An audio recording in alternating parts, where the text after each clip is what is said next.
Section 5, Wisely Handling God's Money and Possessions. Chapter 15, Discipleship, Choosing a Strategic Lifestyle. Some think we should emulate Jesus' lifestyle. Foxes have holes and birds of the air have nests, but the Son of Man has no place to lay his head. Matthew 8:20. Critics speak out in magazine articles, books, and sermons against today's materialistic Christians. Much of what they say is accurate, but they sometimes make faulty assumptions about the biblical text. There was a striking difference between the itinerant ministry of Jesus and the apostles as seen in the gospel and the settled communities of the Christians reflected in the later books of the New Testament. Do Christ's followers have a right to own land and possessions? Jesus called his first 4 disciples to leave their fishing business. One day, as Jesus was walking along the shore of the Sea of Galilee, he saw Simon and his brother Andrew throwing a net into the water, for they fished for a living. Jesus called out to them, "Come, follow me, and I will show you how to fish for people." And they left their nets at once and followed him. A little farther up the shore, Jesus saw Zebedee's sons, James and John, in a boat repairing their nets. He called them at once, and they also followed him, leaving their father, Zebedee, in the boat with the hired men. Mark 1:16-20. Abandoning their possessions was part of answering the call because Christ's ministry was itinerant, requiring regular travel on foot. To follow Christ, the disciples simply had to leave their boats and nets. The central point isn't that they left their boats, but that they followed Jesus. But even these apostles didn't irreversibly divest themselves of all possessions. In Mark 1:29, just 10 verses after they'd left their nets, they went to Simon and Andrew's home. These disciples who left their home to follow Jesus still had a home. The Gospels repeatedly refer to Jesus as the disciples traveled by boat on the Sea of Galilee. Most likely, the boat belonged to one of the fishermen turned apostles. Peter says to Jesus, "We have left everything to follow you," Mark 10:28. He doesn't say, "We have sold everything," though they may have liquidated many of their possessions, Luke 12:32-33. When Jesus entrusted his mother, Mary, to care of John the apostle, John himself writes, "From that time on, this disciple took her into his home," John 19:26-27. After 3 years of following Jesus, John still had a home, and Jesus' mother went to live with him there. Levi, the tax collector, represents the kind of disciple who utilizes possessions for the kingdom rather than walking away from them. "Follow me," Jesus told him. And Levi got up and followed him, Mark 2:14. In the very next verse, at a dinner party in Levi's house is used to introduce people to Jesus. Given his profession and the number of people at the party, Levi's house was undoubtedly nicer and larger than average. We're never told that Jesus called Levi to sell his house. Maybe he did, maybe he didn't. Although large crowds followed Jesus, he chose only 12 apostles to join him in this itinerant ministries, traveling and preaching, Mark 3:13-19. Others from the crowd also followed Jesus. They weren't chosen as apostles, but served as disciples. When they weren't with Jesus, where did these disciples go? Back to their families, homes, fields, livestock, and jobs. Just as for most of his life, Jesus has served God, working as a carpenter and living in a house on a piece of land.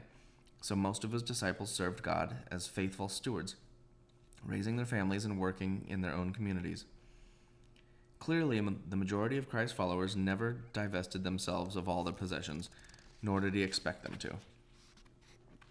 Should we go out leaving possessions behind or stay home and support others? When Jesus chose the 12, he did so carefully after much prayer.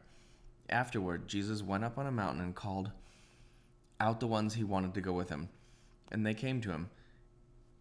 And he appointed 12 of them and called them his apostles. They were to accompany him, and he would send them out to preach, giving them authority to cast out demons, Mark 3:13-15. Undoubtedly, others would have been delighted to be chosen. They may have been disappointed at having to return to their houses and jobs to serve Christ in a normal life, but it was his choice, not theirs. After Jesus healed him, the Gerasene demoniac wanted desperately to leave everything and to follow Christ. As Jesus was getting into the boat, the man who had been demon-possessed begged to go with him, Mark 5:18. The next verse is significant.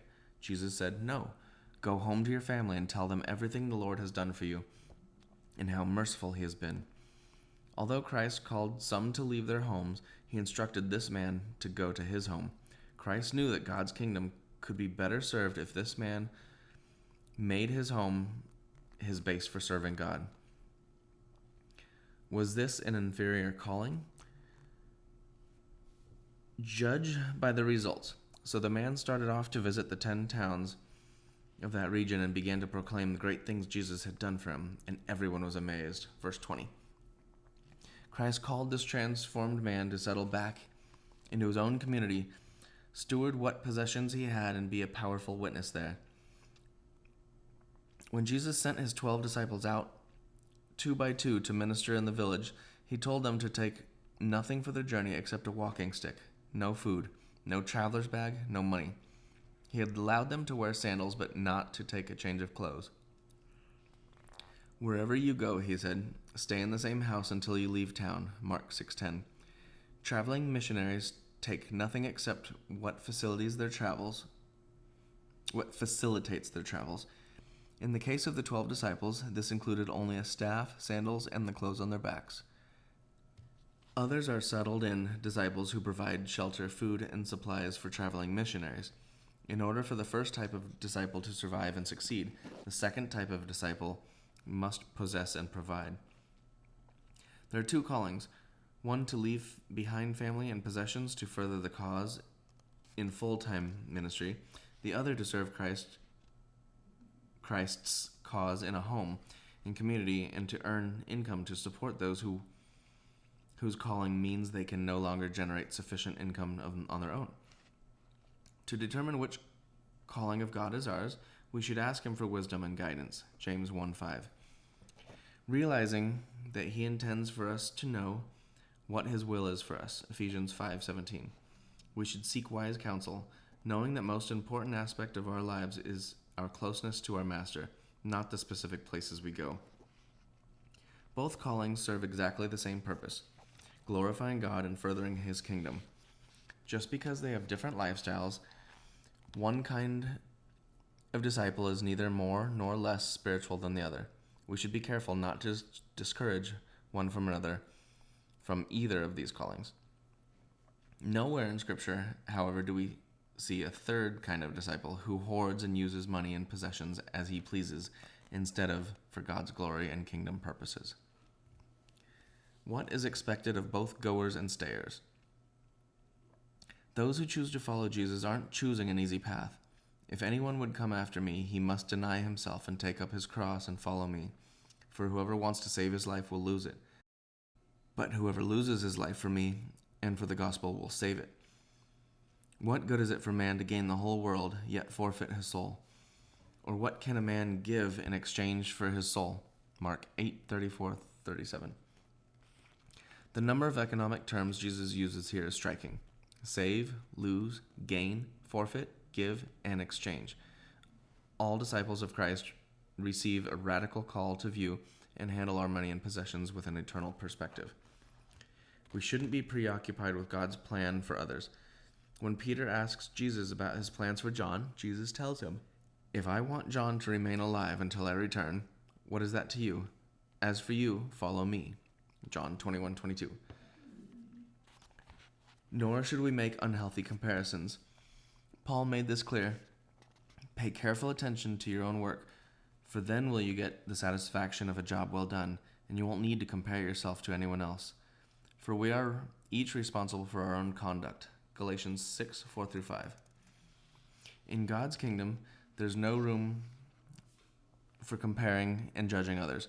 We should recognize that God leads his children into different spheres of kingdom influence.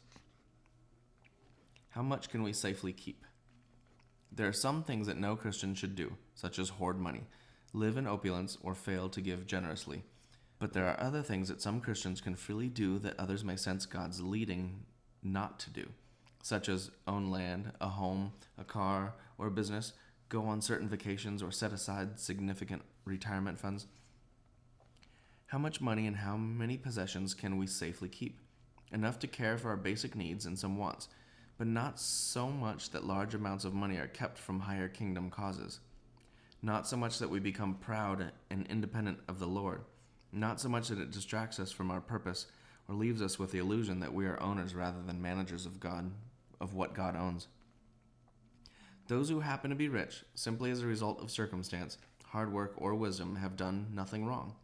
They need not feel guilty unless they withhold their riches, which are really God's, from kingdom causes, including helping the needy, or their lifestyles are self-centered and excessive. John Piper says in Desiring God, the issue is not how much a person makes. Big industry and big salaries are a fact of our times, and they're not necessarily evil. The evil is being deceived into thinking a $100,000 salary must be accompanied by a $100,000 lifestyle. God has made us to be conduits of His grace. The danger is in thinking the conduit should be lined with gold. It shouldn't. Copper will do. What's the difference between a simple lifestyle and a strategic one? Scripture says we're at war. It's a spiritual battle against unseen but very real enemies. We are not fighting against flesh and blood enemies, but against evil rulers and authorities of the unseen world, against mighty powers in this dark world, and against evil spirits in the heavenly places. Ephesians 6:12. With this in mind, we should adopt lifestyles and make sacrifices commensurate to this crisis so we can win the war. Ralph Winter, founder of the U.S. Center for the World Mission, used the term wartime lifestyle. We might also call it strategic lifestyle.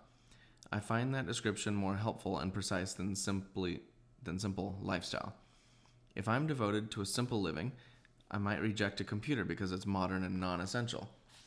But if I live in a wartime or strategic lifestyle, the computer may serve as a tool for kingdom purposes. In my case, I use it daily to serve God in my writing. A microwave oven isn't essential, but it's handy and labor-saving and can free up time to engage in kingdom causes. Simple living may be self-centered. Strategic living is kingdom-centered. Is it all right to own certain possessions for personal enjoyment? A wartime mentality can be taken to such an extreme that we feel it's unfaithful to enjoy any possessions, pleasures, or special activities. I'm thankful that in the midst of His command that the rich be generous, Paul tells them to put their hope in God, who richly gives us to what we need for our enjoyment. 1 Timothy 6:17. Even in wartime, soldiers take leave when possible. Our battle lasts a lifetime, so I'm grateful to have recreational items, including a bicycle and a tennis racket. Our family spends money on vacations that aren't necessary but serve to renew us. My wife and I sometimes go out to dinner, enriching our relationship. These aren't essential, yet they contribute to physical health and mental and emotional refreshment. By God's grace, we've found that we can give away most of our income, yet still have breathing room for legitimate recreational spending. With a wartime mentality, we will not look at our income as God's call to spend, but rather as His provision to invest more in the cause. Why not set a financial finish line, determining to live on a certain amount of money each year, an amount that allows some room for discretionary or recreational spending and reasonable savings? Then why not give all income beyond that to God's kingdom purposes? Nancy and I have sought, for the most part, to live that way in the past 20 years. I know others who have made similar choices, while yet others have made far greater sacrifices. What may strike us as radical when compared to those around us, even in our Christian culture, seems not to be radical at all when compared to the teaching of Scripture.